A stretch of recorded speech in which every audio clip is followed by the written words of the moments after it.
Waliwo eyambuzizza ennono oba ensibuko y'enjogera egamba nti kikutte ebule n'ebweya. Ono bamuyita mukulu bamuyita erinnya ligenda okuva Moses Kisirisa. Kakati yambuzizza enjogera egamba nti ebule n'ebweya. Enjogera eyo eva ku byalo bibiri, waliwo bule ne bweya.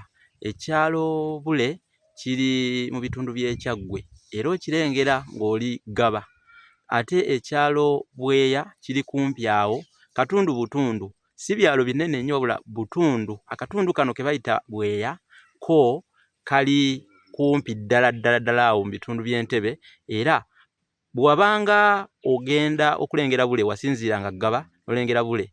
Ate nkugambye nti bweya katundu kali awo mu bitundu by'Entebbe. Kakati edda Kabaka bwe yabanga agenda okugaba olutabaalo yagendanga eGaba, era ekyalo ekyo bakituuma Gaba kubanga abantu bwe bamulabanga ng'agenda baayogeranga ne bagamba nti Kabaka agenze kugaba lutabaalo.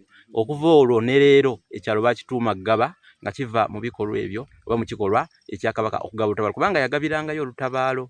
Naye Kabaka bwe yabanga asindise eggye nga ekibinja ekisooka kigenze bakirengerera mu bweya ne bagamba nti abatabaazi nga bangi. Naye olw'obungi bw'abatabaazi abo abantu bakungirizanga nnyo nga balengera abatabaazi abali ebule bwe babanga bali eGaba, ne balengera n'abatabaazi abali ebweya ne bagamba nti eggye lya Kabaka likutte ebule n'ebweya. Kale ekintu okukwata ebule n'ebweya kisoko okuva mu mbeera gy'enkunyonyola oba ebigambo ebyo bakitongozanga kisoko, kikozesebwa okutegeeza ekintu ekiwanvu oba ekigazi ddala. Ekigazi oyinza okugaa nti abantu bangi bali ku mbaga bakutte ebule n'ebweya, oba otegeeza abantu mu bungi. Kale ge makulu g'enjogera eyo oba ekisoko ekyo kunyonyodde. Bule ne bweya kyava awo, byali byalo.